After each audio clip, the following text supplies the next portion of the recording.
start the meeting here. Just as it's a long meeting and we've got a lot to cover. In terms of questions or comments that you'd like to make, we'd like to have full participation for anyone that wants to speak. You certainly will be given that opportunity. We're going to start off, I think we're starting off with 45, and we're going to ask Mr. Lobiser to give a presentation. And I'm going to ask you to hold your questions till the end. The order that I usually try to do this is get the presentation, because while we may have a rough understanding of what he's proposing, we're going to let him give us a proposal. I'm going to go to each board member and ask what questions they have. And it's fine for us to just ask the questions right now and for Mr. Lobiser not to have the answers yet. This is at least a 6-month process, usually. And so developing a good question list is a good thing. And when you get up and you express your concerns or you express things that you would like, I will say that having constructive feedback is extremely helpful. I know in the last project that we were presented to the board, people concerned about things like when headlights come into the driveway, will it go into their homes? And one of the remediations that was eventually put in was lines of trees in certain ways, or changing how the driveway goes so that the headlights don't go into people's houses. The more specific you can get with the challenges that every building project presents and potential solutions or solutions that might help you, that would be great. So, to start us off, this is the first agenda meeting. Mr. Lobiser, would you like to start off, sir? Just give an overview to everyone. You've done this before. Yeah. Just give me a minute to get it up. Yep. You can feel free to start talking. Okay. Good evening. It's great to see the board again. Appreciate everybody's time. I'm Kevin Lobiser. I don't know if that's on. Sorry. I can talk louder.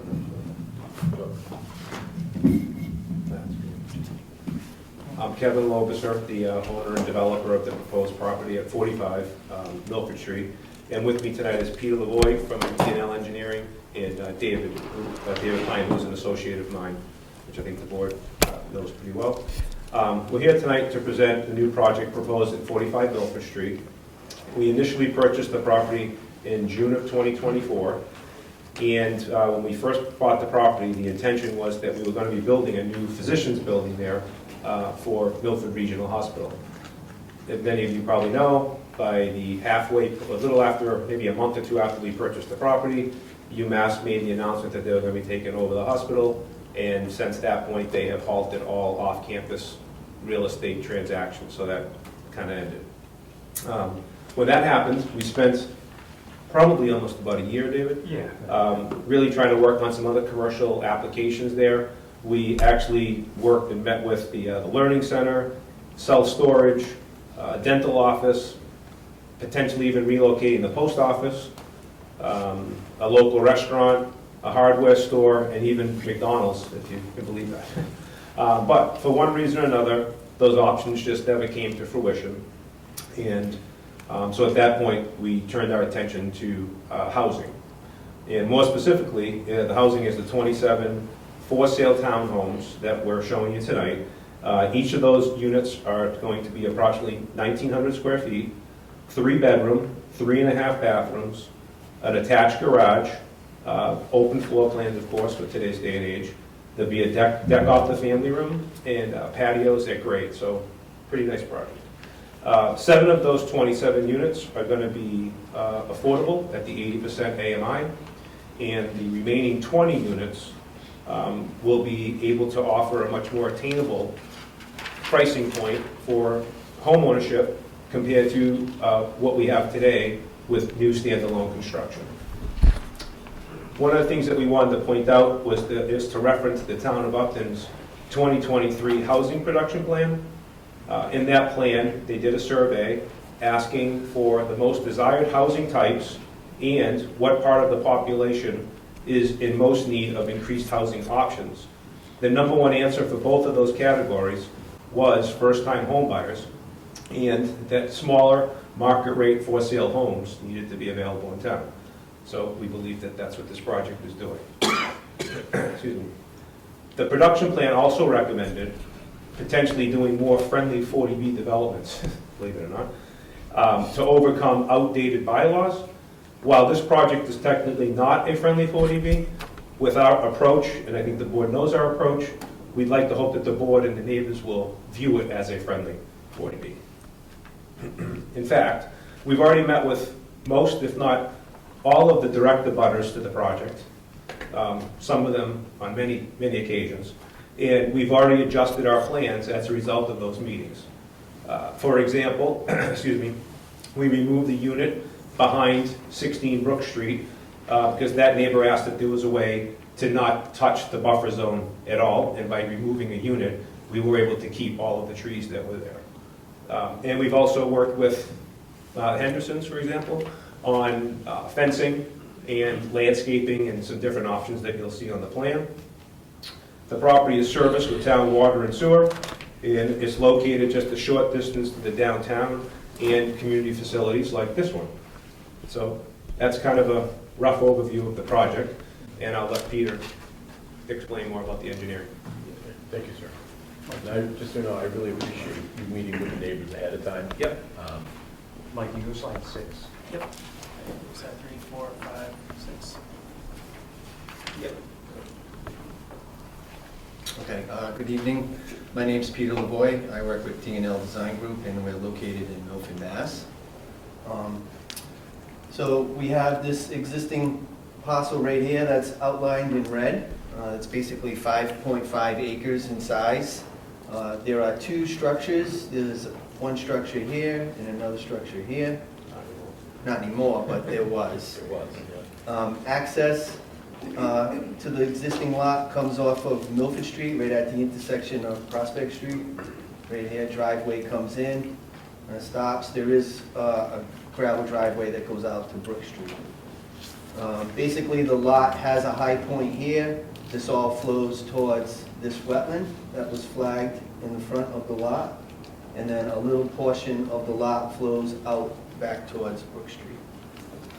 So what we're proposing to do is we're proposing to access Milford Street at basically the same location as the existing driveway. That will come in, it'll loop around and connect back to it, and then we have a small stub here with a hammerhead, and then we have another stub, a small stub here that a truck can pull in and back out. All the roadways are 24 feet wide. Proposed sewer will come off of Milford Street, come into the site, and then all go gravity out that way. We are proposing 27 units, like Kevin said, 4 buildings. There's a 7-unit here, a 7-unit here, an 8-unit right here, and then a 5-unit right there. That's the unit that Kevin said we removed the unit. So there was a 6th unit there, but we removed that, and then we don't have to do any landscaping, or we can still do landscaping. We do show some in this area, but we don't have to disturb the existing vegetation. Proposed water will also come off of Milford Street. Sorry. It's all right. Proposed water will also come off of Milford Street and loop around for all the units, and then we are proposing to connect to Brook Street, so it's a full, complete circle. So the water pressure is good. We did that because of the fire. Yeah. Fire requested that. And they weren't on hydrants. Yeah, we do. We have, I want to say we have 3 hydrants. 1 hydrant here, another hydrant back here, and then I think there's another hydrant right here. I'm not 100% on that, but 3 or 2. Proposed drainage, all the roof runoff will be recharged directly. Most of the roofs go into these, there's an underground basin here, There's an underground basin right there, and then there's another underground basin in this location here. We also have an open basin in this location here, and then we have an open basin in that location right there. That just means it's open to the air, it's not covered.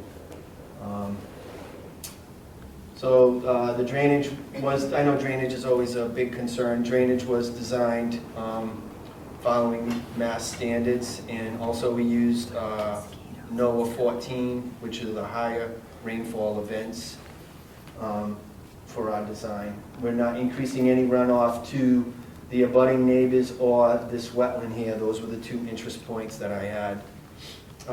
Kevin did mention some landscaping along the Henderson property here. From this point here, it'll come down and wrap around. That's going to be an earth berm with plantings on top, and then we also did a fence on top of that. So that was, That's actually something that we might be adjusting with the Hendersons, just so I know we'll get into that at future meetings. Yeah, no, it's just nice because I think from the last one, you guys see some of the concerns we had last time. It sounds like you're already starting to take those into account a little bit. so those, and then like Kevin had said, we are serviced by town water and town sewer. And then I was just going to mention that Kevin did meet with the neighbors a number of times, and we've adjusted the plan for those meetings. Thank you.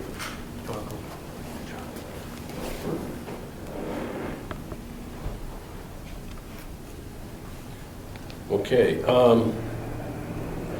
you ready for questions for the board? Sure. Bob, I'm going to start with you down on the left. No, is the power and town water from the town's perspective all been looked at to make sure the supply of that's big enough? Yeah, actually, because, I mean, I can bring you up to speed with that, but because of the project that's going on, they're actually going to be bringing the water and sewer off of the road and putting in the new hydrant and all that stuff right off of the road before they pave. The fire department just looked at trucks getting in and out and all that too. Yep, and Mike, the chief, was there for our walkthrough. Bill was there with the state. The gentleman from the state housing came out, and we didn't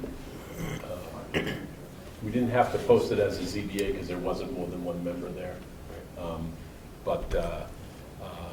My thing I want to see is what's the fire department thinking. And they expressed some concerns, and they're being remediated. The only one I haven't seen is I know he had concerns about where the snow goes. Yeah. And we have plenty of time to get. Yeah. We did provide a truck simulation plan as Yeah. part of the package. Yeah. It should be in there. Yeah, for the fire trucks. Nothing right now. Right now. Have you identified which units are going to be the affordable units? Not yet, but it'll be a mixture, there'll be some end units, some middle units. They're all 3 bedrooms, so that every unit technically on the interior is the same layout, so that's a... Okay. That's good. Are you asking for any connection waivers in terms, fee waivers in terms of the affordable units? Well, if you're offering it. I mean, I'm not sure if that made it on the waiver list, but I mean, we do typically try to get some relief on the affordable units, Yeah. but not the market rate units. Yeah, I understand. Yeah. Who's paying for the utility hookups? When they're installed? Yeah. Yeah, that's all through us. So at what point does the town stop paying for the line on this map? Like, I know that they're doing some construction on Milford Street, and then, Well, the town's doing all of the mains on Milford Street. Right. And then all of the laterals that come off of those mains, we pay for. okay. Yeah. So the town won't pay for any of the work that we need, that's required. That, through the chair, that's being worked on currently between Yeah. his team, DPW, myself, town council. One of the things that got a little quirky with it was the contractor that's doing the work for the town never asked any of us, and they started using the entire property as their site. So when we first got the number, we were, I think you guys know, we're pretty easy to work with. I drove by people like, oh, it's just he was on the property. And I said, if it's helping, that doesn't matter. Yeah.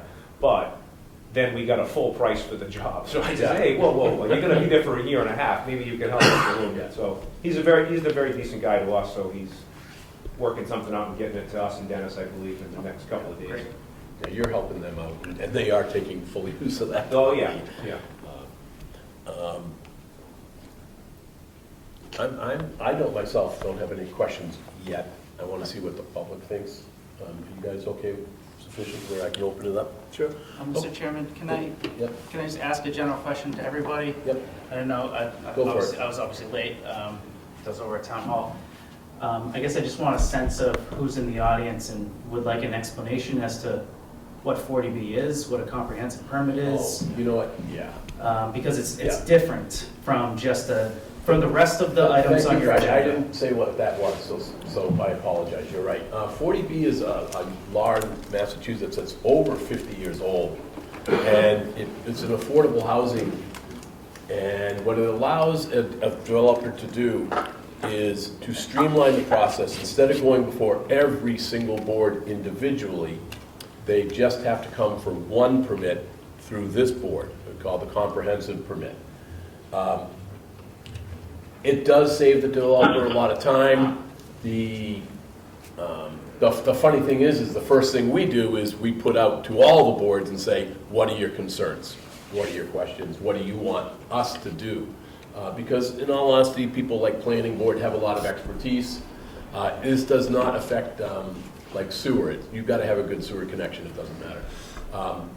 I think the only one we've heard back so far is the Historical Commission, who we have put out to every single board, what are your questions or concerns to come forward to us. The Historical's response was they would like it to look more historical. The challenge with it is this town does not have any standards for what a building in the historical district should look like. There's none.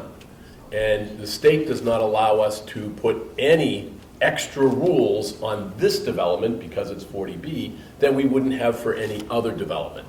The rules have to be the same for all. Okay?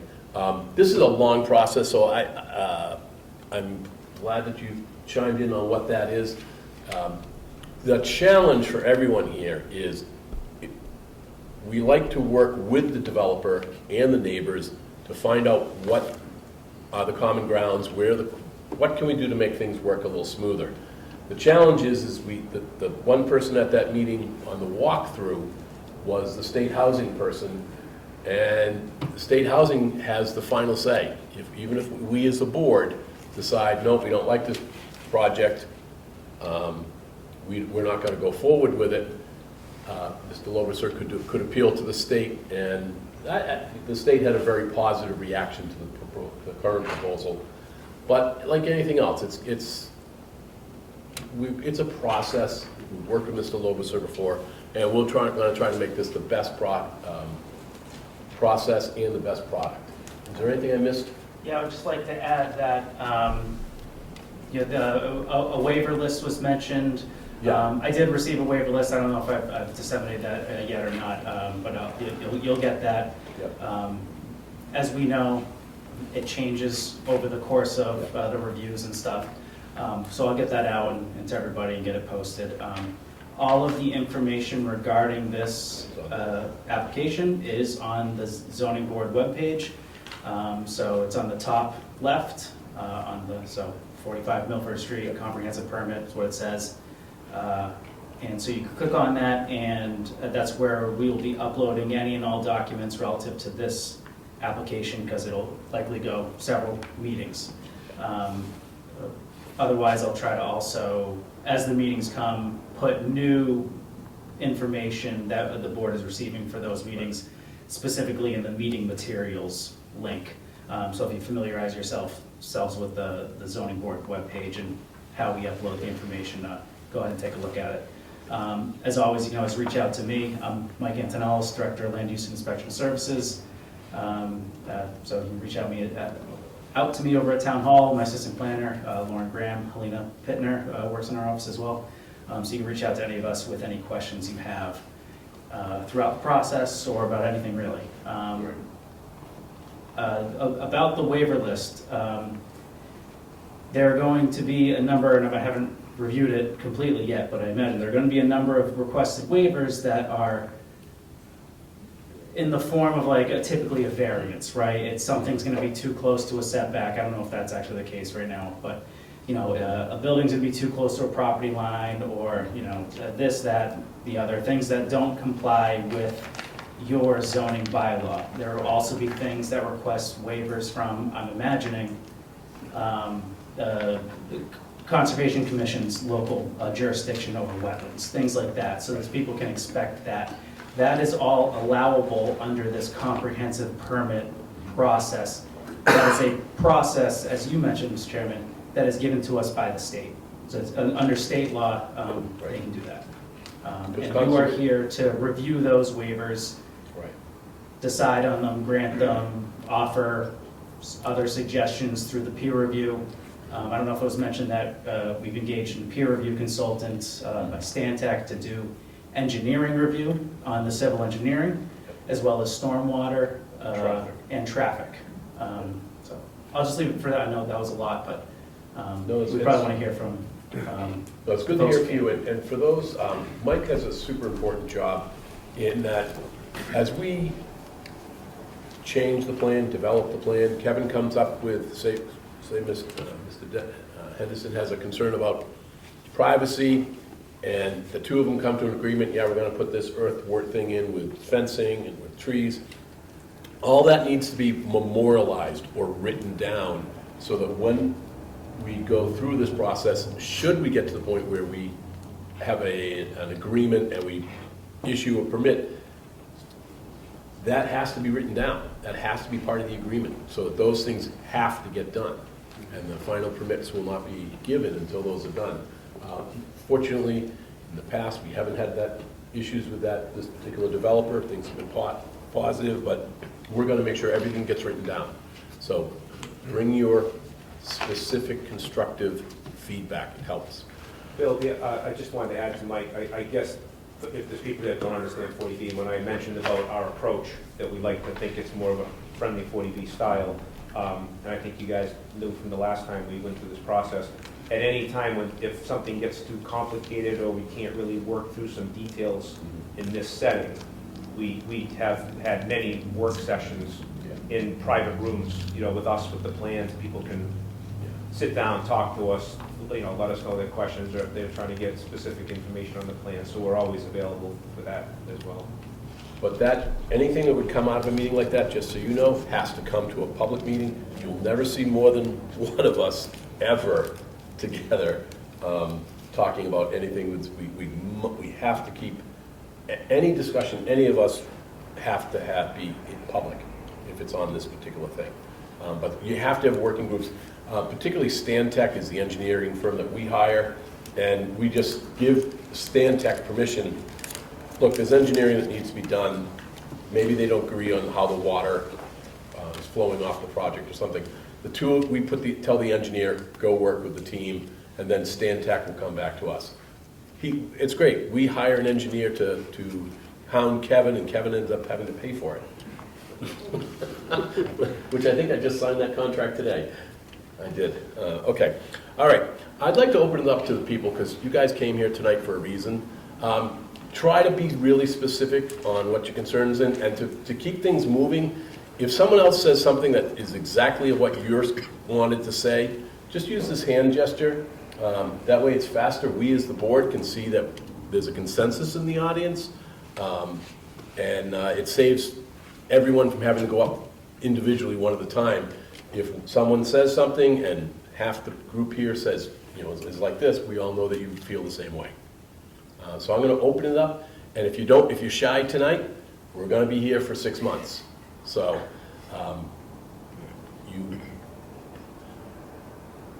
Mr. Henderson, do you have any questions, concerns? I know.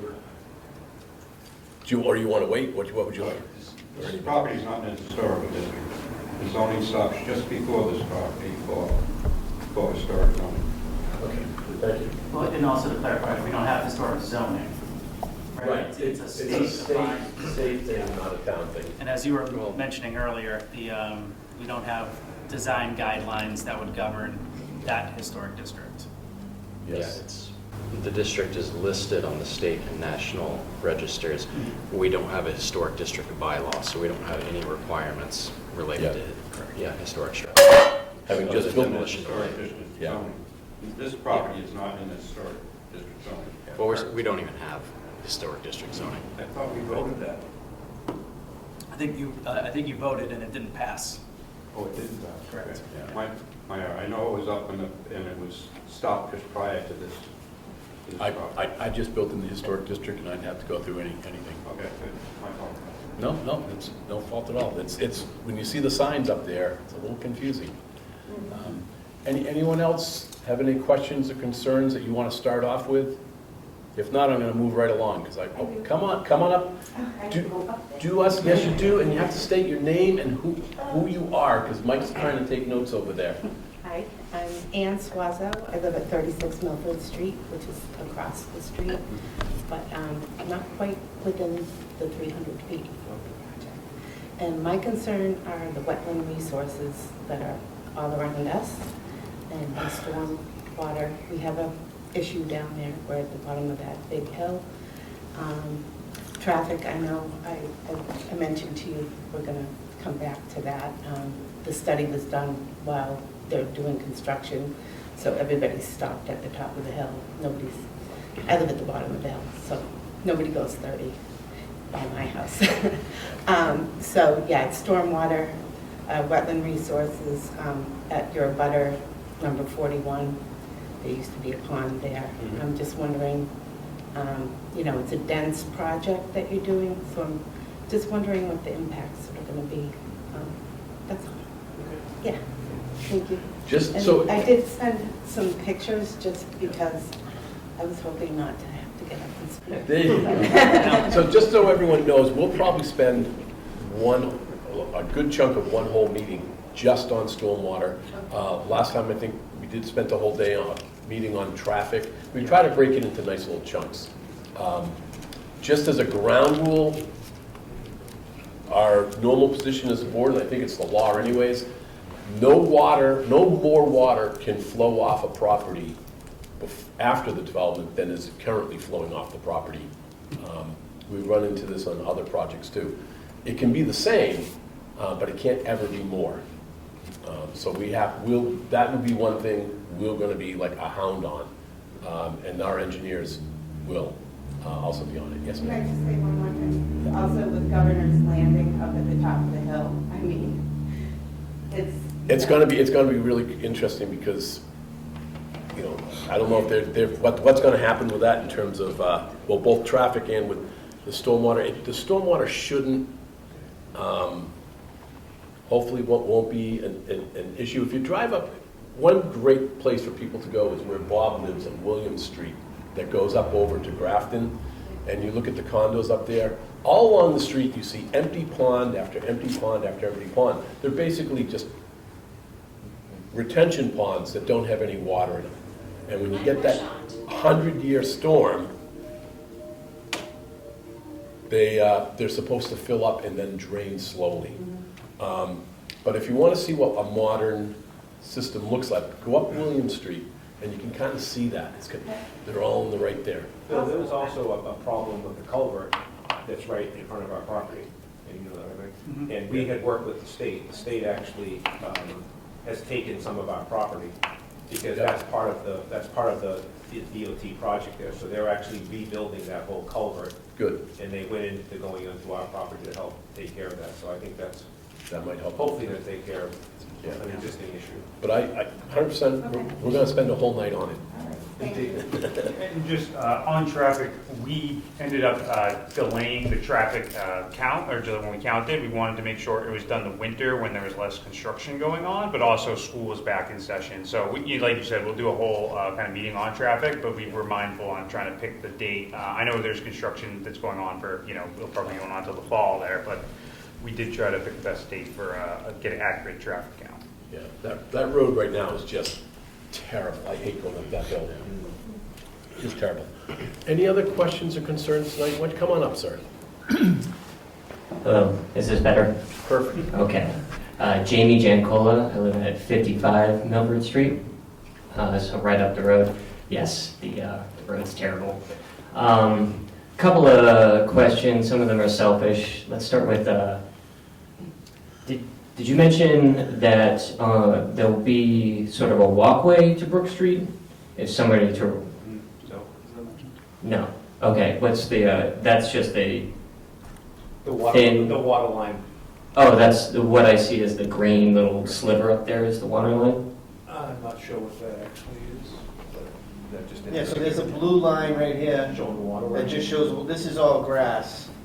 So there's gonna be no road or anything. Okay. At this point, we're not proposing anything there. Okay. Except the water line, so we can tie this water line into this one, and then the one over here, so it's a complete cycle, so the pressure is good when you do, Yeah, it's better when you do that. Fire department might want something there. Hmm. As I say, we're day one on this whole process. Yeah. But I have heard from some of the neighbors that they don't want cars to go out the back there. And that's something that Yeah. the neighbors have really expressed. But we also want the downtown of Upton to be walkable. Now, whether that I means a agree. sidewalk on Milford Street, Ooh, which is a that- little dangerous, or have them go out the back if they wanted to walk down to the pub or something. Okay. So that's a to be determined type thing as to what that will be. But I've heard, the rest of the board, I don't speak for them, have heard they don't want cars going out there. That's fair enough. Yeah, I actually wasn't concerned either way, just wanted some information there. Speaking of walkable though, Yeah. I, for one, would be really excited to see some sidewalks going up there, especially with Governor's Landing. I already, because I live up there, I know that there's 4-foot traffic. People like to walk, so they're walking on the busy road. It would be amazing to see some sidewalks go up there. So I'm just voting for that publicly.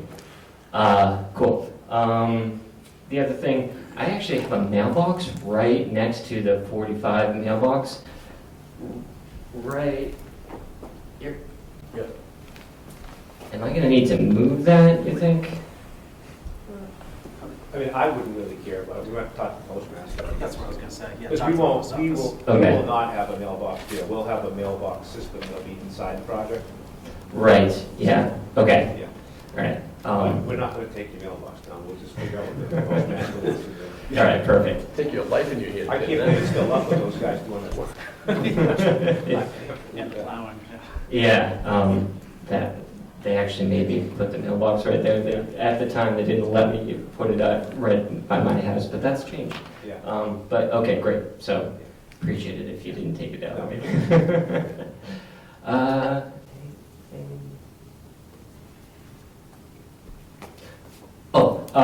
Are these slides available publicly? Will these be uploaded to that? They will be. They I have will not, I be. got these today, so they're not up on the website yet, but they will Okay. be, absolutely. Wonderful. This Thank you. plan is already in there in one of the other things, it's just not colorized.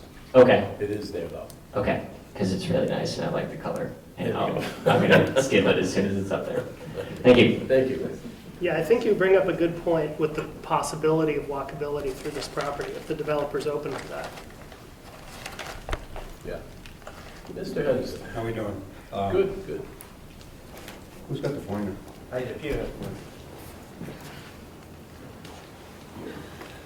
So, you guys know, I have this property, this property, this property, this property, and this property. So I am the number one person that's affected by this.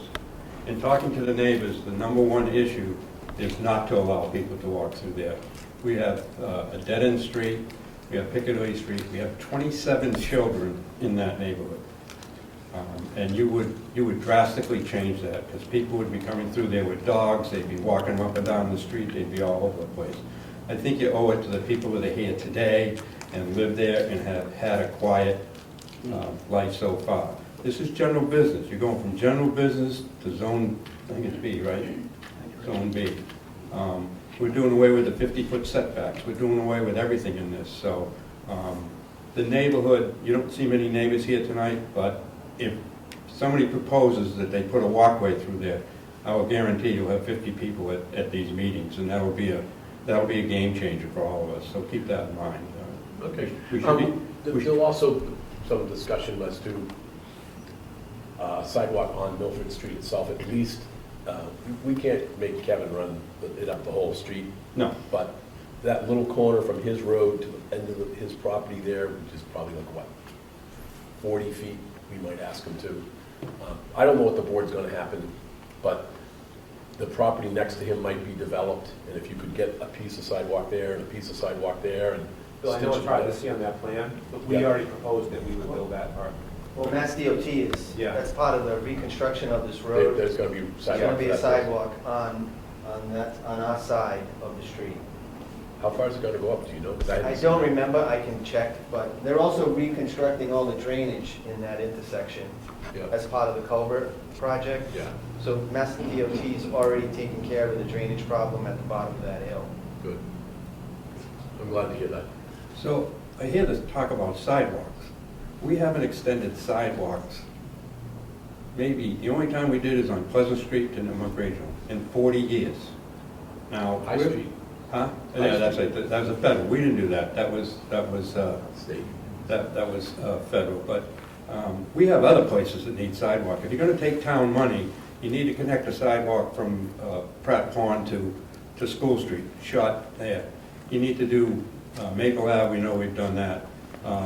There's other places in town that needs, Grove Street could use a sidewalk, there's people working there. So before we take town money, if the developers are gonna do it, that's fine, but if somebody's gonna propose to put down money for new people moving into town, I think that's the wrong approach. Just so you know, Yeah. we don't have that budgetary authority, that would be the selectmen that would do that. I'm just pointing it out, when people talk Or sidewalks. tell me, yeah. Anytime I can ask a developer to put in a sidewalk, I'm gonna try. And then Absolutely. if 50 Yeah. people show up and tell me that it's not okay, then, you know, Yeah, that's we, enough. we all live in this town together. But yeah, in general, I'm always gonna think more walkability is better for the kids, better for everybody. Yeah, But I can see your property is heavily affected by this too. yeah. It's a sidewalk running through your yard. So, But anyways, thank you. Any other questions, concerns? 'Cause we do have a big agenda here, and we're gonna be here for 6 months. Okay, so just to check with the board, you guys okay if I close this? We're just at the very beginning. Thank you guys for presenting tonight. Thank you for those who came and spoke and those who have concerns. Yes, I sir. said, do we want to maybe set an agenda for the next meeting or the next few meetings? Like, I know last time we did traffic right away, just because there's always a concern, and, you know, I think the peer review should be done by then. Mike, Yeah, I was gonna say, when does Stan Tech get spun up? Mike, you, Stan Tech should be starting now, but I can direct them to do traffic first if we would like that first. I'm gonna defer to you. The traffic is going to depend on the unit count. If the unit count changes throughout this process, honestly, if it minus 10 or plus 10 isn't going to change probably the traffic count very much. So we'd probably be okay doing the traffic first. Yep. Okay. I'm good with that, and then maybe the second one can be water. Can I just have I just have a question about back to the traffic. But Yeah. if you're doing the speed and they're still working on Route 140, we're still not going to get an accurate. The developer, when they do the traffic study, it's usually counts where they're looking at, would it overwhelm the road? Okay. Is really what they're looking at. And it's based on posted speed. Yeah, yes. Ironically, I know when he looked at McDonald's didn't like the amount of, 140 didn't have enough traffic. Yeah. McDonald's wanted it on high out to Hoppington in terms of volume, because that was much, much higher than 140 was. But we're going to spend a whole meeting on that, or a good chunk of it. But I want to thank you, water, so no, 2 months from now, we'll do the water one, because that's very important to you. And I'd love to know exactly what the state did before that. I don't know how I can, if you have that information, or if I could. What do you mean? Are you talking about the culvert? The culvert system. I could send Mike the plans, I have the DOT design plans for, I mean, it just might help allay Yeah. her I concerns. know that they're I can taking send- part of my property too, so I know a little bit about it. There you go. No, it's, Yeah. we want to make sure that we're covering all our bases here. All right, so that sound good to you, sir? Yes. One more It's great. Yes, sir. Are you guys considering developing a fly-through architectural model? I mean, we don't normally do that. We do have, I guess we have what we should consider stills. Yeah. That we can have. Yeah, I mean, I saw the elevation Yeah. model. So, Set that block, like- if you want. Yeah. I will say one thing that was I haven't heard that concern tonight, but last time, that cartoonish apartment building drawing that showed up at the beam was pretty funny. Yeah. And For you. I thought it was hilarious. It was like Godzilla taking over Tokyo. But I know a lot of the neighbors really like the geolocating and getting a better sense of what it looked like. I don't know if the neighbors have expressed that concern to you. You've already met with them a couple times, which is pretty smart of you to do that. But I just know for that neighborhood, it did work out really well. But anyways, there's more chocolate guys in that bowl over there. Okay. Gentlemen, do you mind if I go on to the next one, because we have a pretty full agenda? Yes, Yes, sir. Mr. Chairman. So, yeah, going forward, I'll either post like the anticipated topic of conversation on the projects landing page, or maybe I'll put it on the agenda. I'm just worried about like restricting the conversation if I put it on the agenda. Just say focus, or primary focus on it, right on the agenda, yeah. That's fine. And then if a butters or anybody just sends me, you can send me anything anytime, but the day of the meeting, don't expect me to have it ready, or have it for your review board. It's fine if you do, it's just, I probably won't get to it. But the things everything that I get will be going up on the website. That's a butter comments, everything. Everything. Yeah, and be kind to Mike. Get it to him as soon as you get it to him. We had a lot last time. We could show up at 5 o'clock. How come it's not in there? You gave it to us an hour ago. Okay. All right. You guys can give it a break. We'll see you in. We have to. What's the date? It'll be on the April, you don't have to formally extend or continue anything because this is the first public hearing. You have 180 days to complete the public hearing process. But the very next meeting is April 15th. Based on the size of this audience, I think half the audience is other applications, so we'll probably be at Town Hall again. Okay. Next meeting. Okay. All right. Well, thank you very much. Thank you, guys. Thank you. And thank you for those who came with us tonight. Moving on to special permit for 159 Milford Street.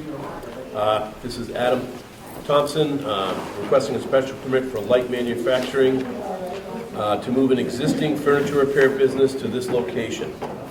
It is currently already zoned C&I zoning. Good evening, Mr. Chairman and members of the board. Adam Thompson. And I've got some packets if I may approach on the pass. Absolutely. Thank you.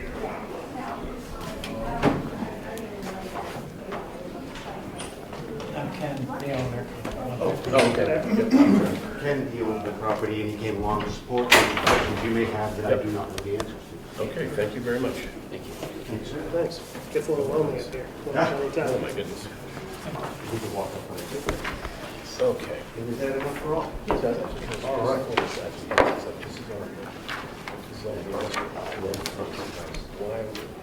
Yeah, no, I'm actually kind of surprised that you're here because it's already zoned industrial.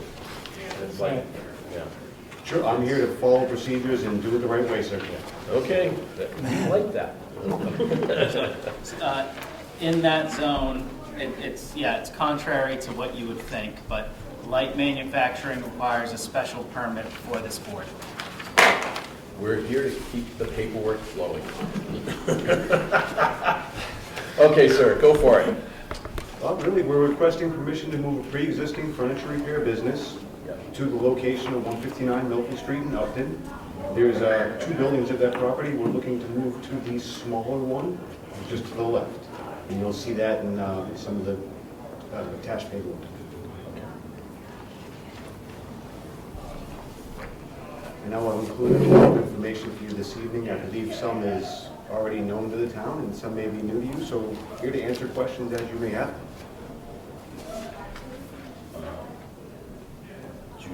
Why don't I open it up to you guys? I started it on Bob's side first. So I'm going to start with you first. All righty, What's that? sounds good. Go for it. What do you have for questions, sir? So you're just moving it to the abutting lot? So- We're moving from a location, we're currently in Franklin, Massachusetts. Oh, you're in Franklin, I Yep, see. and we're looking to move to Upton. I'm a resident of Upton, and I would be very happy to be much closer to home for kids and quick little commutes. I can't imagine why. Yeah. Awesome. Wow, photocopies of picture of all the letters, that's amazing, okay.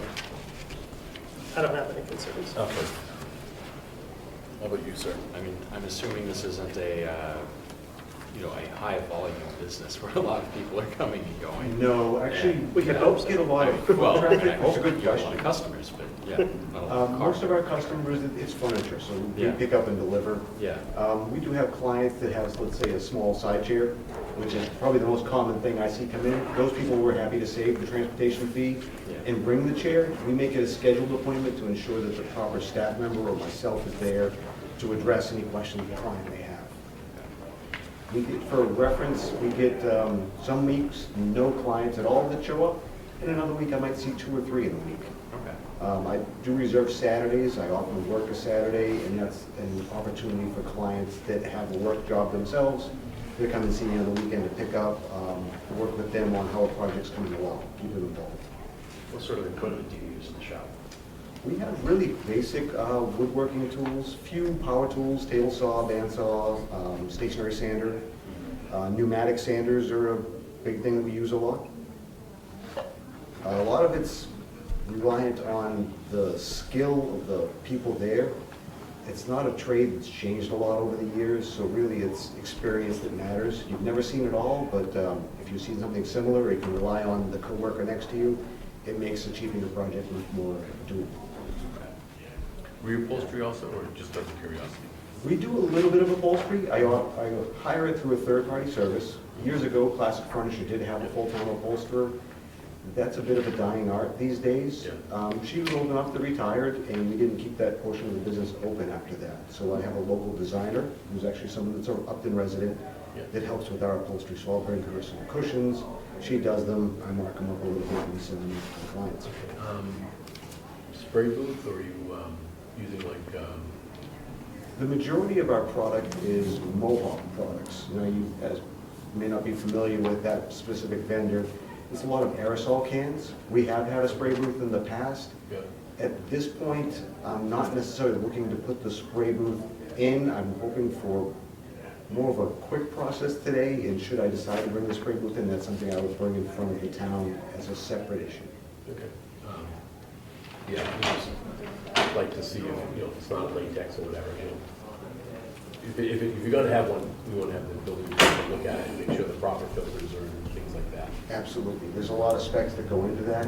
Yeah. And that's not a thing that I'm completely sure I'm bringing over. I figured I would get settled in, and if I decide that's a function that I would like the new location to have, it is much smaller than we were before. I would come before the board again with that request. Okay. Yeah, currently I use Cambier. Do you have any questions, sir? No. Mr. Humes? Mike, are we missing anything here? Can we go forward with this? You need to open it up. Oh, I to the got public, over to but- the public. I'm apologetic to you. Anyone here, neighbors that have concerns, questions?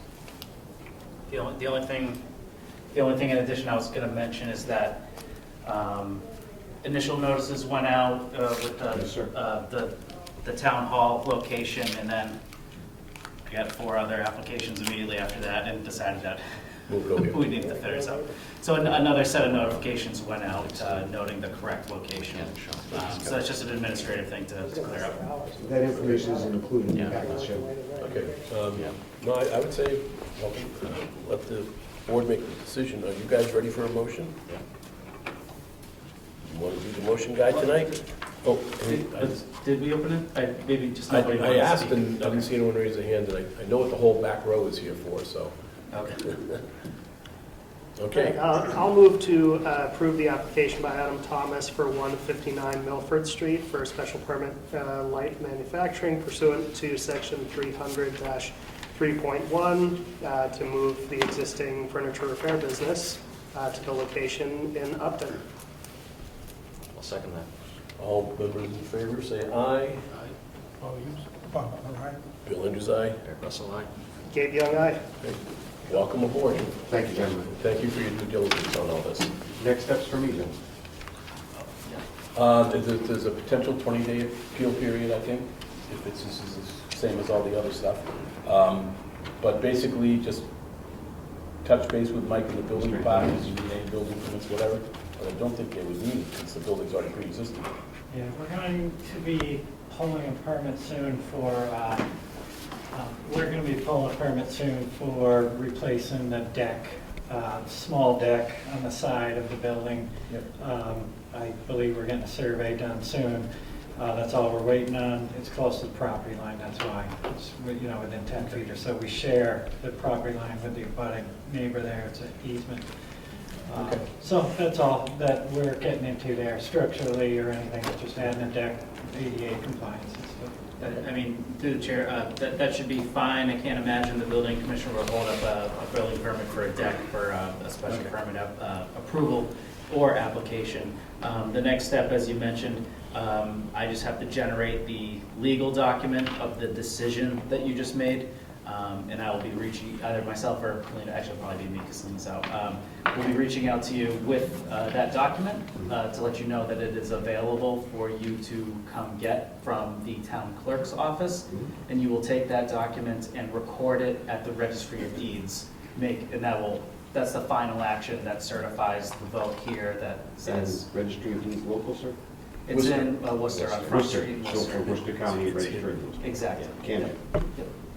So that just might take about a month from now to get that all done. Yeah, it usually it's all typed up and I have to sign it, or anyone on the board can sign it. But we just want to make sure we get it all taken care of. Good luck. We're really glad to see business and jobs come to the community. Well, you're creating Upton jobs for Upton residents. 4 members of the staff are currently living in Upton. So I'm happy to be a part of that. Awesome. All right. Well, And that's some old furniture. There we go. There you Come go. see me anytime. Thank you very much. Good night, gentlemen. Appreciate it. You're welcome. Thank you. I also, Michael, I see you on there remote, and I want to apologize for not including you in that vote, because I think technically I should have. Well, I mean, I thought you guys forgot about me. No, by default, Gabe is recognized as a voting member because he voted, so. There we go. So, my apologies, Mike. I hope you're not hurt or anything. Very hurt, very hurt. Now, Bill, the problem is I can't hear half of what's being said. Oh, okay.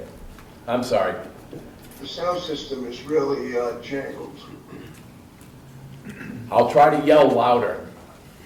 Maybe you can hear me. It's not you. You're only a mile up the road. I could yell really loud. It's not you, it's the system.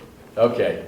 All right. Well. Oh yeah, blame the system. There we go. All right. Anyways, I hope it gets a little better. We'll all try to speak a little louder, Mike. All right. I'm going to keep moving this meeting. Moving on. We have a special permit for 25 Warren Street. Requesting a special permit to expand or alter a pre-existing non-conforming structure, which is a construction deck. Yes. I think I ran into you Yeah, we did. about a month ago. Okay. You wanted to explain to the board what you're doing? Yeah, good evening, board. My name is Arthur Torres. I'm here representing the owner of 25 Warren Street, Catherine Shallow. She currently resides in Sudbury, purchased the property in the fall, and she's moving to Upton. She's looking to rebuild her deck in the back of her house. Currently, it's 12 by 40 feet, and the existing deck already hits the setback, and it's a 2-story deck, and she would like to replace it completely, and then the back portion, she wants to extend 2 feet on it. And 2 feet. Okay. Do we have any documents? You should have, I believe, at least one plan in your stack. But I can bring it up. I don't here have in just a moment. I only got 46, or 159 Milford Street. Well, I'm going to ask the critical question. Are there any neighbors here tonight for this particular project? Which is always a good sign. If they don't like you, they show up. Trust me on that one. Do we know, I mean, How much space is left between the edge and the actual property line? So yeah. how much would it take, how much would it go? It's the back deck? Yeah, the back up. Can you move it up a little? Oh, you do have that in your packet. It's in our packet size. Back of the packet, the last few pages. Ah, Okay. So this is the property line, and then it already hits the setback. But Yep. this portion of the deck is going to remain the same exact size and dimensions. It's the back half that we're going to have 2 feet out. It's a 2-story deck. It's the only portion. Oh, okay, so it's the left-hand side, which is, you have the most space. You already have 64 feet. No, that's the corner of the house. And you're going, you're 14. Yeah, if there wasn't any dimensional change in the deck, I was almost like annoyed that it would have, like, why are we even here? It's pre-existing non-conforming, you just repair the damn thing. But there is a dimensional change of 2 feet. I don't see any neighbors that are too concerned here. I'm gonna just go down the board. And Bob, we haven't started with you at all this evening, so why don't we start with you with any questions or concerns that you have? No concerns. Mr. Humes, do you have any Will questions? we show 10 feet still between the edge and the property? It's about 20 feet at the moment. Okay, yeah. Just as And it's long going as to stay, a little buffer. that section's going to stay 20 feet. In case you're anything else. So it's not gonna bump out until past that Yeah. narrow area? Yes. Okay. That's fine. No questions for me. No questions, no concerns? Okay, Bob, since I don't have any questions, concerns. Mike, are we missing anything? No. Okay. Bob, you haven't made a motion. You want to make a motion on this one? Motion to approve the special permit to extend, alter, change, reconstituting non-conforming structure as presented, and make positive findings pursuant to section 303-3.3, such that there will be no more detriment than the existing non-conforming structure to the neighborhood. Except for that 2-foot section. Except Mr. Hughes, can I get a second from you? second that motion. Okay, all in favor, say aye. Gabe Young, aye. Eric Russell, aye. Bill Andrews, aye. Bob Humes, aye. There we go. The paperwork usually... Michael Gale, aye. There you go, Mike, yeah! Usually they get the paperwork for me to sign in about a week. It's extremely important that you file it when you get notified from the town clerk or from Mike's office. Once it's ready for you, that it gets filed with the registry of deeds. All right. Thank you very much. Thank you. There is a 20-day appeal period from neighbors, just so you know. Yeah. All right. Now, here's the whole back row coming up for this one.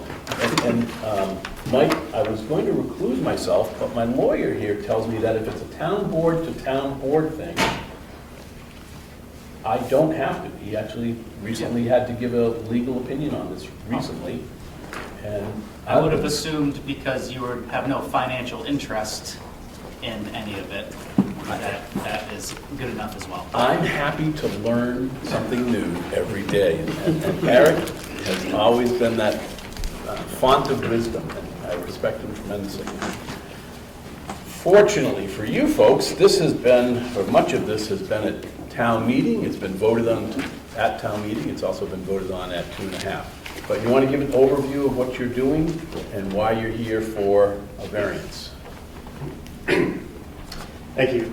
For the record, my name is Dave LaPointe with Beals & Thomas from Southborough, Mass. We're the civil engineers, landscape architects, wetland scientists, and surveyors on this project. Also here tonight representing the Mendon-Upton School District is Maureen Cohen, Superintendent of Schools, and Jay Byer, the Director of Finance and Operations.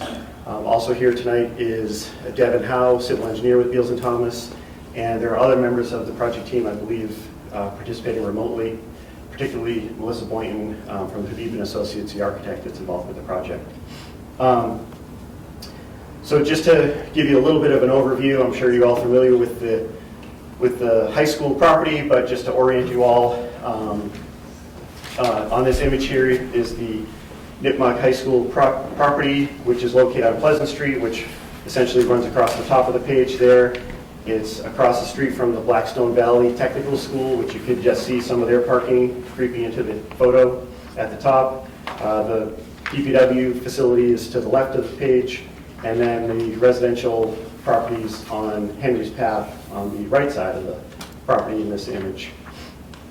The high school, you can see the building itself as well as the associated parking on that area there, and the remainder of the property is developed with various athletic fields. Some of you all, as you just mentioned, may be familiar with the proposed project, as the funding for this was approved at last May's annual town meeting and then a subsequent ballot vote. And the subject that we're here to discuss tonight is the development of the design for this project, which includes a new turf and track facility for the high school project property. I think as part of that prior discussion at the town meeting, it was discussed how some of the athletic facilities for the high school and middle school were not necessarily up to snuff, and so funding was approved to make some significant improvements to those facilities, which is a testament to the community's support of the students that attend these schools. As I mentioned, the proposed project that we're here to discuss tonight is the proposed turf field and track, and it's proposed to be in the location of the existing football field that's adjacent to Pleasant Street. And once the design team was engaged and we've been evaluating the property, which included wetland delineation and surveying, it was revealed that there are a fair amount of constraints on this property, particularly due to the wetland resource areas. So as we've been developing the design for the project, the constraints, we're trying to balance the design with the constraints. And that means incorporation of retaining walls and also filling in some of the wetlands. And we're trying to minimize that as much as we can to reduce impacts on natural resource areas. But that has essentially pushed the proposed project closer to Pleasant Street, more close than we would typically like to orient a site like this. But as a result, has pushed the bleacher area and press box, as well as the one of the posts for the proposed sports lighting into that front yard setback along Pleasant Street. Pleasant Street has a 50-foot front yard setback, and as a result of, like I said, locating the field and track to minimize the impacts on the wetlands, which are shown in these areas here, that whole facility had to be pushed closer to Pleasant Street. Also, as part of the design, we're trying to minimize and be conscious of the costs of the project and reducing the amount of walls and things like that as best we can. But again, that's what's pushed us towards Pleasant Street itself and into that front yard setback. If we were to try to pull it away from Pleasant Street and outside of that setback, would require more fill of the wetlands and more retaining walls, because the topography tends to drop off and get lower as it heads toward this part of the site. So specifically, tonight we're here to discuss the petition for a variance that we've submitted related to the location of the bleacher seating, the press box, some retaining walls, as well as one post of the sports lighting, as well as fencing. We did receive some comments from Mr. Antonellis regarding the request. We'd also included a request for a variance for the fencing that's proposed in the side yard setback. He indicated that that likely wasn't necessary. However, we interpreted the bylaw to that the setbacks do not allow fencing within the setbacks. The definitions of structure mentions retaining walls and setbacks, and fences, even though the definition of yard, which the space between the property line and the setback is considered to be the yard, essentially, that says that you can have fences and walls there. So there's a little bit of a contradiction within the bylaw itself, but we tried to be on the conservative side and request for variances for everything that we thought might be essentially a need for that variance. But if you need me to, I can point out more specifics. As I mentioned, obviously this is the seating area for the spectators, the press box here, the retaining wall here along this edge. If you're familiar with the existing football field there, you probably realize that the field is lower than Pleasant Street currently. So we're trying to do what we can to work with the slope that's between the field and Pleasant Street and incorporating some of the seating into that slope here, but we do need to incorporate some walls there. And then the one sports light post that I mentioned in the setback is this one right here. We would have 4 posts with lights around the field to provide lighting for games potentially take place at night.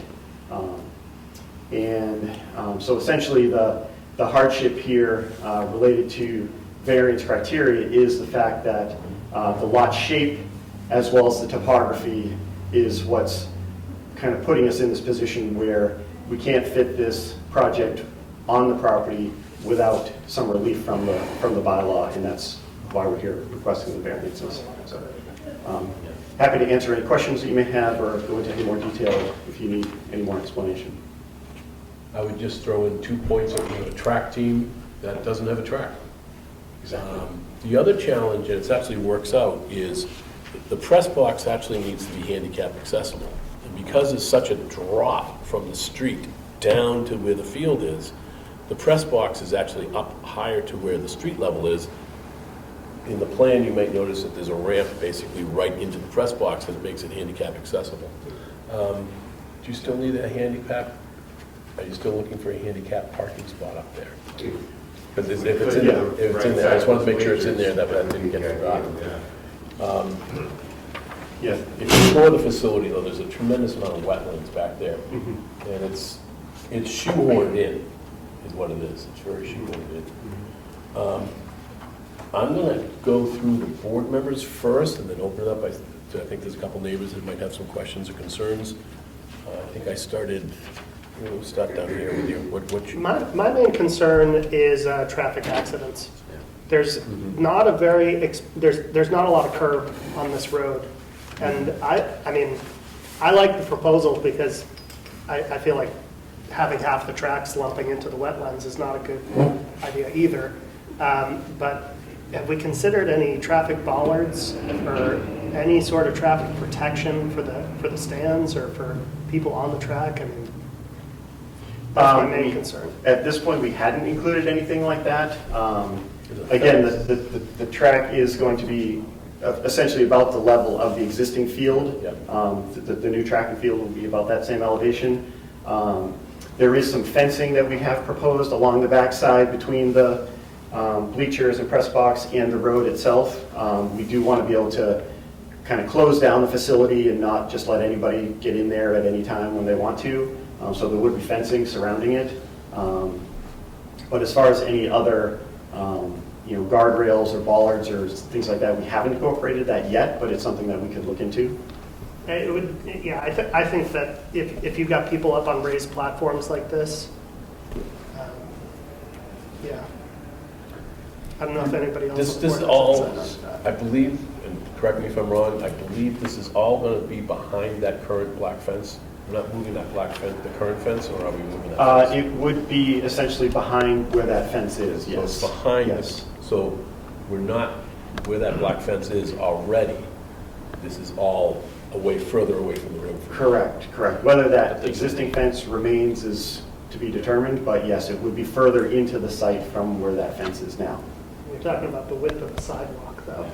Yeah, I know, it's small. It's really tight. I mean, now, like when you have, let's say, a football game and when you have lots of people who are there, they're standing along that fence and the vehicles there too. That's like how the current design is. But I do hear what you're saying. And this is an But opportunity to I improve actually think this is that. further away Yeah. than what is currently the conditions. Right. And we're trying to accommodate more spectator seating as well as part of this too, which would hopefully eliminate a lot of the spectators standing along the sidewalk. Yeah, 'cause there's nothing now. Looking into their field. The concern I would bring forth is that should there be a night game, that the lights are off within you know, a very short period of time after the game. I would put that in as a restriction. You know, I don't want someone to leave the lights on all night. We don't want to do that to the neighbors. We don't want to pay for the lights all night. So. Yeah. Right. And I would also ask that the lighting, I'm aware that the modern lighting for fields is very down lighting. You know, it's not like you light up the whole world like it was, you know, in the 60s and 70s with the big sodium lights. They don't do that anymore. But I would put that as a condition, that the lights are very down and focused at the field.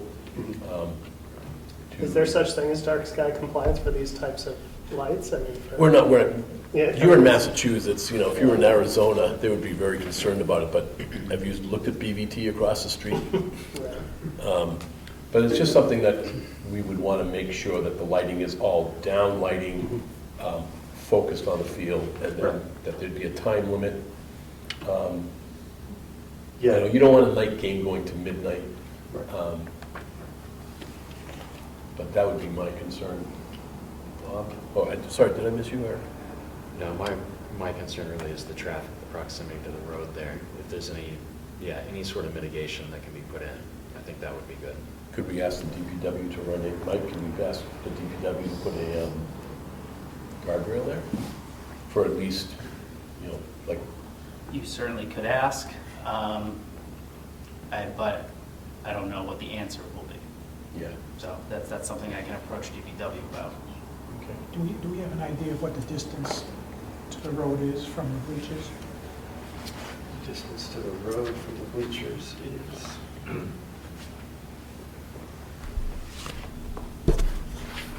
about 15 feet roughly. Yeah. It's close now. It's shoehorned in. So if you had like ballards put in, like at that edge, that might be something, right? And they're not something that's super costly. Right. I mean, if you do them at the right angle, Yeah. you know, for the most common type of road excursion. Yeah. Yeah, and the other thing to point out too that we've requested here is because we are still working through the design on this, we have actually identified kind of a variance zone that we're hoping you would be accepting of, where the bleachers, the layout of the bleachers may change slightly, and maybe that's an option, is that we can spread it out widthwise and pull it in a little bit further from the road.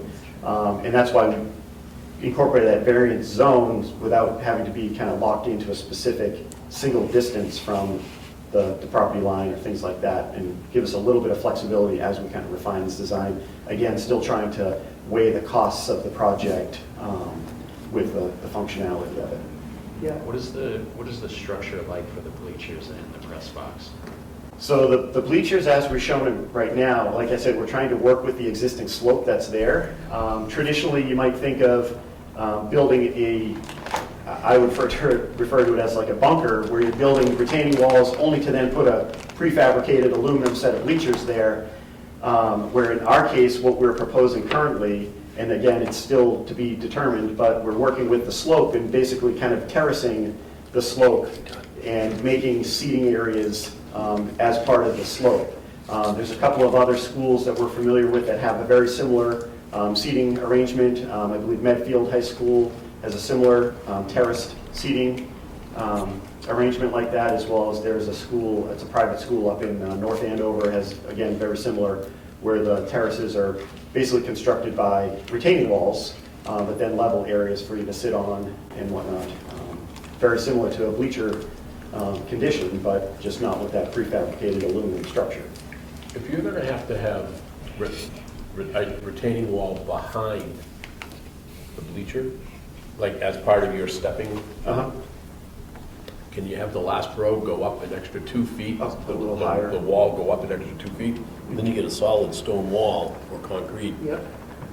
I think that would be even better than a bollard spaced out. I mean, I agree. I mean, the bollards are really designed for intentional incursions. They're not, I mean, or, you know, it could be an accident, but just putting in a couple wouldn't do as much as, I mean, I like your idea of spreading out the bleachers. I don't think it really matters because I would have been concerned about it on this empty field. I'm looking at it on Google right now. I mean, it's just as much of a concern now. This is just, yeah, I mean, we've been taking this risk for however long that field's been here. But now we've got an opportunity to think about it and, you know, yeah, if it's a solid concrete structure.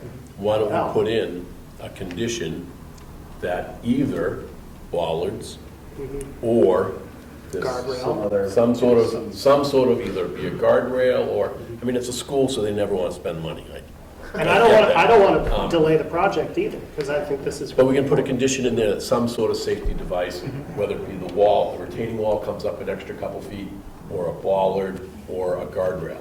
And you can work with the DPW and twist their arms to give you a free guardrail, that'd be great. If not, but it's a smart idea. It'd be a cheap, easy, well, I shouldn't say cheap, but it'd be a pretty easy condition to have. All right, I'm going to work my way down here. You good, Bob? Bob?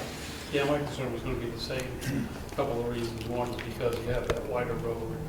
Two, we've had a few accidents in town where people have driven into the honey farms. They drove into the country super. And I know and the other thing that kind of haunted me slightly looking at it is the entire system is facing the field, which means everyone that would see a car coming is facing the wrong direction, which means nobody can say, hurry up, get out of the way, there's something coming.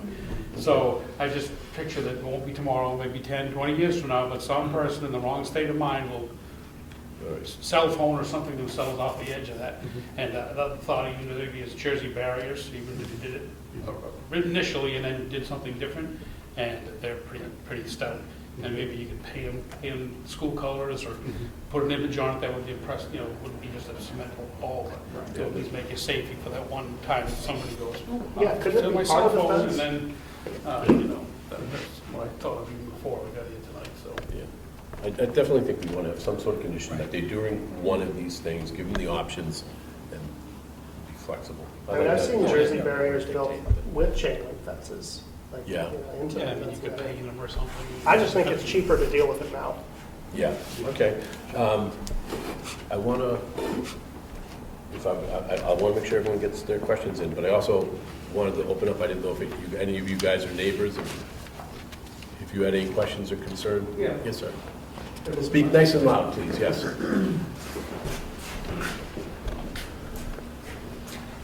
Hi, my name is Jeff Eng. I live on Henry's Path. Just two general questions. With regards to the parking you guys had mentioned, where exactly is it going to be? Is it, because you know how it slopes down? So, but then you guys, I think you pointed around here. Yeah. So how does that work? Because it's a pretty steep slope. Yeah, they're required to have a handicap parking, and it has to be very close to wherever the handicapped person needs to go to. In this case, it could be the press box. And it's some number like 200 feet. And the only way to achieve that, I believe, is to do it right off of that top part.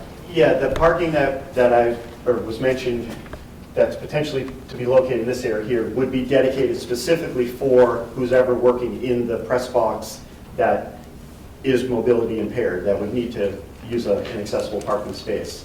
Wouldn't just be available for the general public. We're proposing down at the bottom corner down there, you can see some new accessible parking spaces down there, which that would be for the spectators coming into an event to sit in the bleachers or, you know. For the press box one, you're looking for one or two up on the street. What, I'm sorry? One or two spaces up on the street, and I can see it looks like 8 spaces down below. Exactly right. Yeah, that would only be up there for likely no more than 2 spaces, where the majority of the accessible spaces are down below. Okay, good question, sir. And Any other will questions? both spaces be handicapped? Yes. Okay. Yes. And in terms of the slope of that area there, because of the way that the field is being twisted slightly from the existing layout, and the way that the bleachers are being built into the site, are being built into the slope, we're going to be able to create a level area for that parking up there, again, because there's only 2 spaces. Great. Okay. And then my other question, well, maybe 3 questions. Sorry. The other bleachers that's already there now, that's on the inside of the field, is that going to go away and just be replaced by the one on top? So we do show bleachers up at the top that we've been talking about now, but then yes, we are proposing some additional bleachers down below. Again, we're still refining the design, but the intent was that you may have a kind of a home side for spectators and then a visitor side as well. Where I think now there's only basically one set of bleachers where everybody kind of Right. commingles. Yeah, thank you for that, I was just curious, and then I might be jumping ahead. So you mentioned about the wetlands and all, that's why you had to design it this way? Yeah. So I'm jumping ahead in the fact that when you decide to build the track, will any of that be infringing upon the wetlands then? And then you have to go and ask for another variance, or? Well, they'll have to fill it. If you fill in a wetland in one little spot, which I believe is the area in the middle of the field there, they have to replicate it somewhere else. So they have to basically make a swamp, however many square feet. Feed the mosquitoes. Yeah. But to clarify, the entire project is being designed all at once, including the field and the track, and all of the impacts resulting from that design is being accommodated by the wetland fill, which then is being replicated, as you just mentioned, yes. So it's all being incorporated into the overall design for the homestead. I think they're getting rid of the junk car. Yes. The junk car is likely to be removed, yes. I don't even know what it is, it's huge. All right, any other questions from the public? For quality. Yeah. Any more questions from the board? All Is right. anyone on the meeting? What's that? Is anyone on the remote meeting? Oh, who would sorry. like to speak? Anyone on the remote meeting? Yeah, if anyone's on Teams who would like to speak, just unmute yourself. I forgot to do that for the earlier meeting.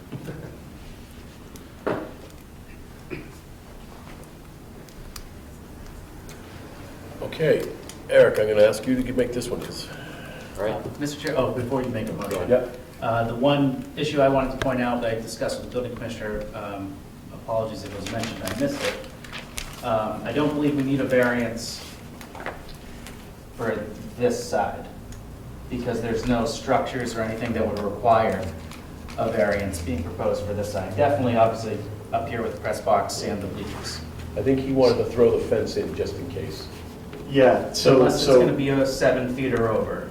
Okay, no, it's not going to be over 7 feet. The definition of structure mentions fences without a specific height, so that's why we, like I mentioned earlier, we were trying to be conservative, include that in there. I did have the building commissioner review it to make sure that a variance was not required for that. Okay. I just want to make sure we cover our bases here and everyone's covered. Okay. Sir? All right, I move that we approve the variance, the application for a variance at 90 Pleasant Street by the Mendon-Upton Regional School District for the construction of a press box, bleachers, retaining walls, fencing, and sports lighting associated with the new synthetic turf field, subject to the condition that some form of mitigation or safety features are installed along the side of the road to protect users of the field on the north side there. Yeah, second that. Specifically in the area of the bleachers? Yeah. Not the whole thing? Yeah. Do we need to include the parking space, Mike, in the variance? In what regard? Like as a condition? No, or- to throw it in there that they're allowed to do it. I just want to make sure. I don't know. Setback, I think, is... Yeah, the parking is not going to require us a variance. All right, he's made the motion. Seconded. He has seconded it. All in favor? Bob, I'm going to start this end. Bob Humes, aye. Bill Andrews, aye. Eric Russell, aye. Gabe Young, aye. Mike, just for the heck of it. Michael Gale, There we go. All right, you're all set. Thank you very much. 20 days is the appeal period for neighbors, but Mike will give you a call. Feel done in 20 Thank you. Yeah, sure. Thank you all. Yeah. It's only money. Just the risk Yeah, of glad to see you. You can start early. Thank you, guys. Sorry it's a late night for you. Apologies. Okay, we have 6 to 8 Grove Street, application by David Claro, owner, requesting a special permit for construction of a mixed-use building with office space on the first floor and 5 rental units. This is going to exceed the 2-story and 30-foot limit on the property. Do we have anyone here to present that? Yes, Mark Allen, Mellon Engineering here. Oh, okay, all right, excellent, Mark, thank you. Just so for the board members to know, this is sort of what this new zoning district that we put in was kind of designed Do you for. want to use the microphone? Might be better for it. Yeah, okay. Oh, sorry, oh, I hate using these things. Can you Switch hear it me on. okay? Well, Yes. Switch it on. okay, here we go. All right, Mr. Allen, thank you for coming tonight. Yes. Why don't you tell us what you're going to do and where you're going to do it? And Mike will pull up the right pages. Absolutely. Thank you, Mr. Chairman. Again, Mark Allen, Allen Engineering and Associates, here representing Dave Claro of J. Cassett Corporation. They own the property at 6 and 8 Grove Street.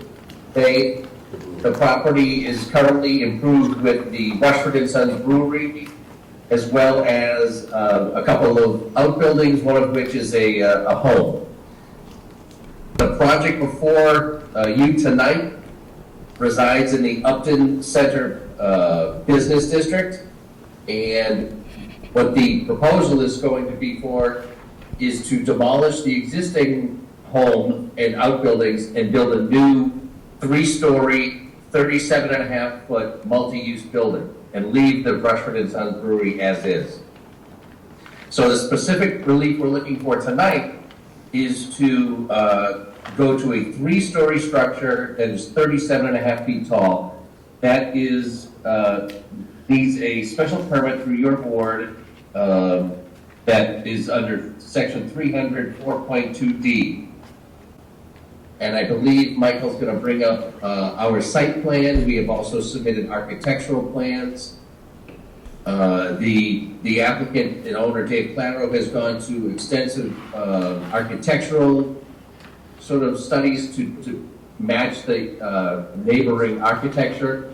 Nothing is out of scale. As you know, that the Nolan Ristine building across the street is very tall. The church is tall. The town hall is tall. So in this Upton Center, this is not out of scale by any means. And that's the exact sheet there, Michael.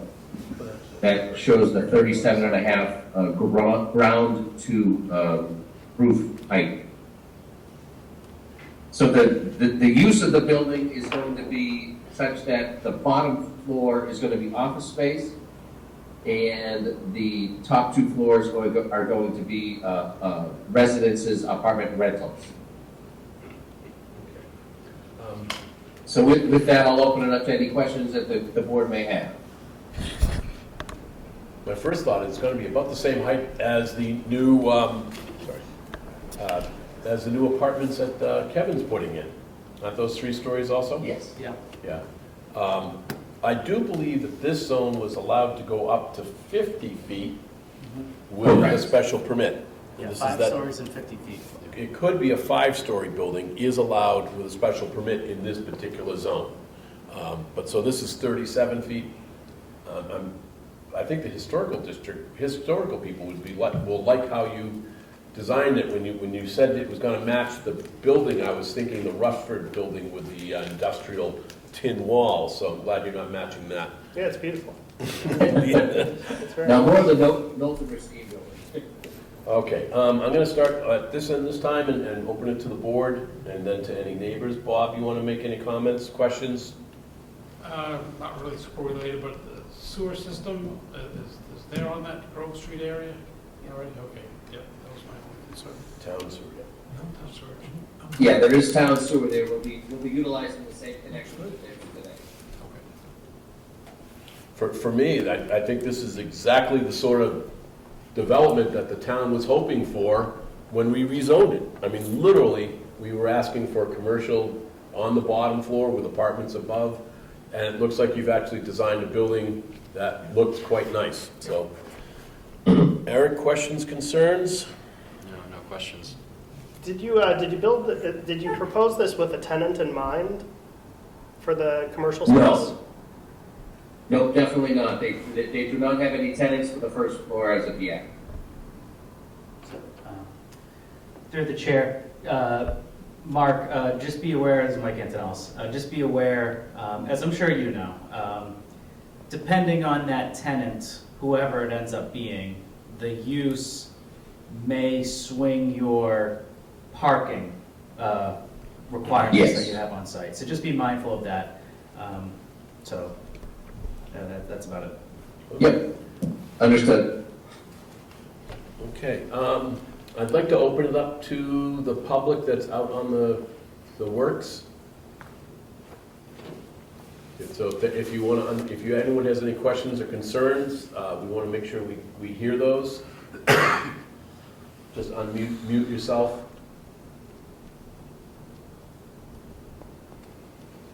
Okay, Mike's not seeing anything, so So I do have one more question about the parking. Is the parking at the new building, I assume that's going to be reserved for the office and residents, so there shouldn't be bleed over from Rushford and Sons? Correct.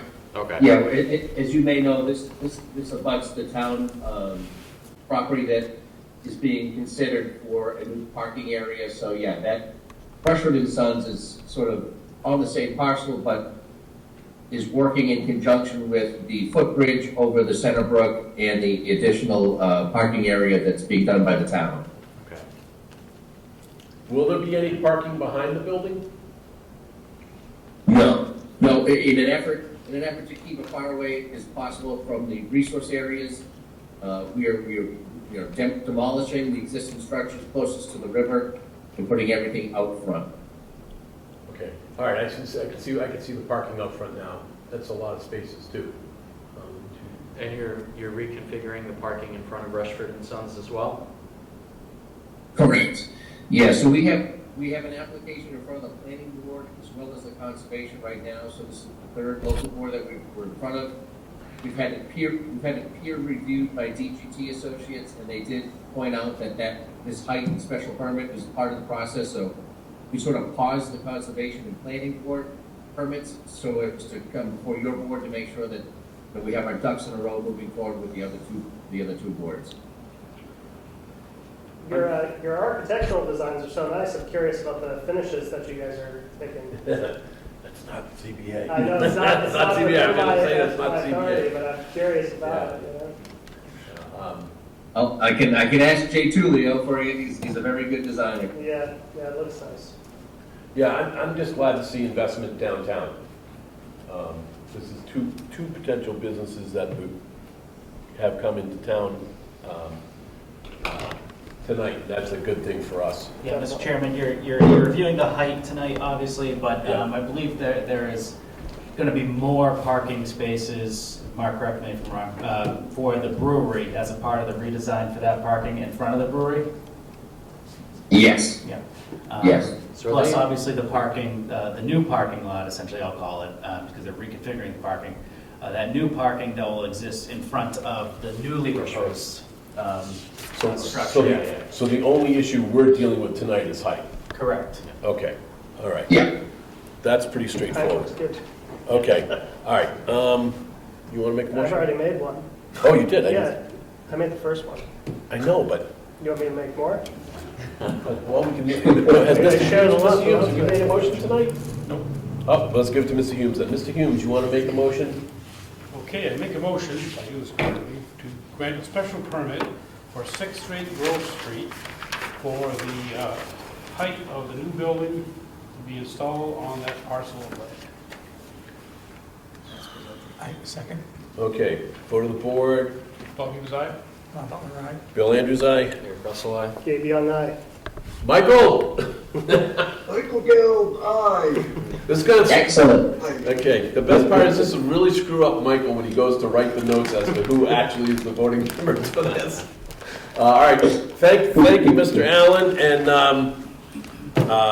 you know the rigmarole. It's neighbors have 20 days to appeal, and once you get all the paperwork, please make sure it gets brought to the Registry of Deeds up in Worcester, and we're glad to see your client investing in town. So Fantastic. He's very excited, and thank you very much for your time tonight. all right, thank you. I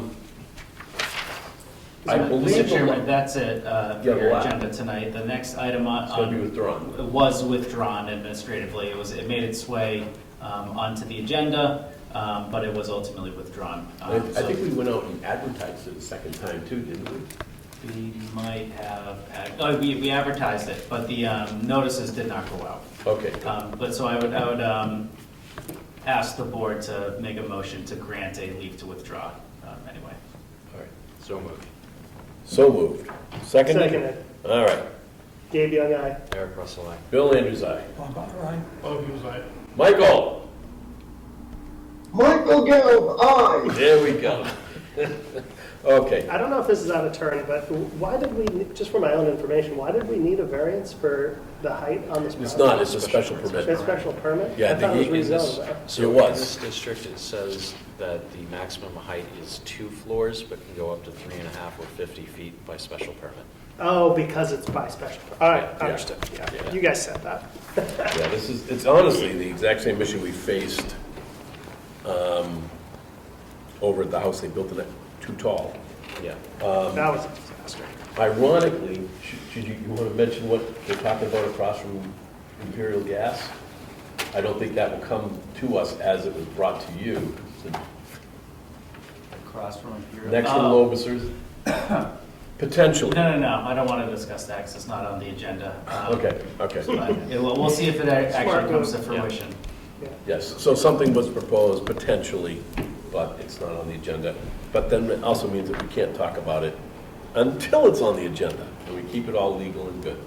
All right, we also have some minutes from December 17th.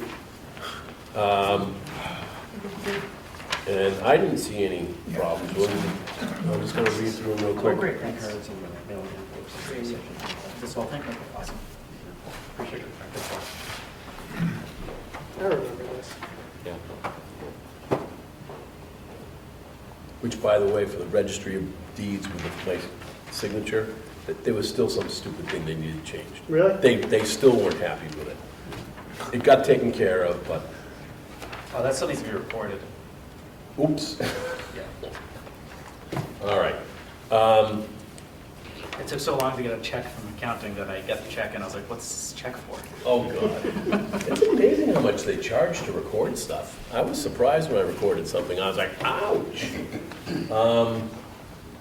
Bob, can I get you to make a motion to accept these minutes?